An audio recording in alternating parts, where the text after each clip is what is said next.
Good evening, everyone. You're watching Awaz News. I'm Kubra Ali, and I'll be taking you to top news across Canada.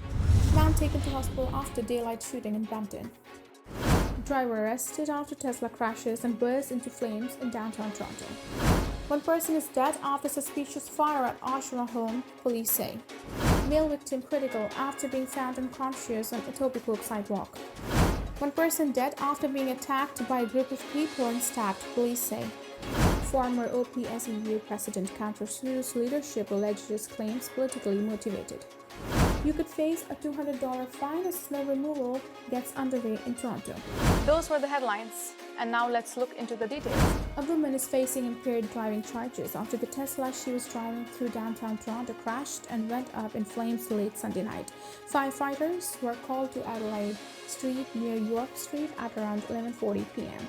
According to police, the driver lost control of the vehicle and it collided with the curb.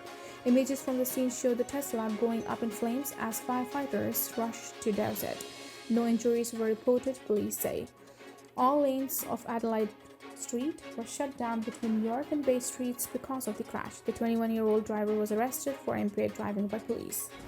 One person is dead after suspicious fire at a home in Oshawa on Monday morning, officials say. The blaze first broke out an address at Court Street near Olive Avenue and Simcoe Street just before 10 a.m. Oshawa Fire Chief Derek Clark says that crews encountered smoke and flames on multiple levels of the home upon arrival.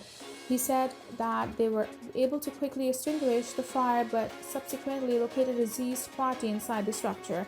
Clark said that there were working smoke detectors in the home, which were audible as crews responded to the scene. However, he said that an investigation will have to be conducted to determine whether the smoke alarms were present on all levels of the home. We, along with our colleagues at Durham Regional Police, are just holding the scene right now. We'll wait the arrival of the Ontario Fire Marshal, the coroner, and Durham Regional Police Forensics, he said. One person has died following a stabbing in downtown Toronto early Monday morning. Police say the incident occurred around 1 a.m. near Queen and Shelbourne Street. According to the investigators, the victim was attacked by a group of 3 people and collapsed. Police indicated the victim sustained a stab wound. The victim succumbed to their injuries in hospital. The preliminary investigation into the incident is pointing towards a targeted attack, Price told reporters. I have some very early information that there is a possibility they might be acquaintances of each other, he said. We are going to sort of further investigation that and determine if that's accurate or not. But at this point, it doesn't appear to be a random kind of incident. No suspect descriptions have been released, but investigators say the people responsible were male and fled the scene on foot. The homicide unit is investigating and is asking anyone who may have information to contact police or reach out to Crime Stoppers anonymously. The former president of an Ontario public sector union is countersuing the organization and its current leaders, claiming allegations made against him are the culmination of a politically motivated campaign to destroy his reputation. The Ontario Public Services Employees Union is suing former President Warren Thomas, along with its former vice president and former financial services administrator, for nearly $6 million. It alleges they unlawfully transferred to themselves, including strike fund cash and union vehicles. In a statement of defense and countersuit filed Friday, Thomas alleged the claims against him are part of a campaign by President J.P. Harnick along with the Vice President and Treasurer Larry Nanskivel to undermine his reputation and deflect negative attention from their leadership. Thomas, who retired in April 2022 after 15 years as OPSEU president, is seeking for Ontario's NDP despite his refusal to back a political party, fearing it could backfire in contract negotiations. After the appearance, which Thomas said was incorrectly seen as a Ford endorsement, the faction's festering resentment turned into personal vendetta to take over OPSEU's leadership, the statement of defense alleged. Thomas claimed after a third-party investigation substantiated his complaint, he'd agreed to a confidential settlement proposed by OPSEU's in-house counsel, which included cash and the transfer of a vehicle.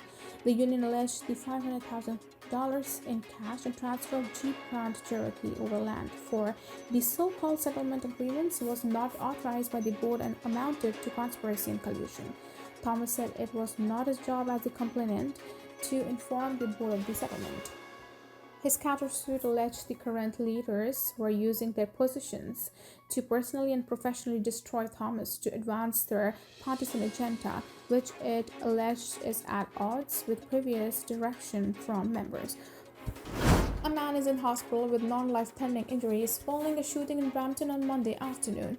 Police were called to the area of Mayfield Road and Indo Heights Drive just after 3 p.m. for a reported shooting. Upon arrival, officers located a man with gunshot wounds who was taken to local hospital by paramedics. Police say a male suspect is seen fleeing the area, possibly in vehicle. No description has been released.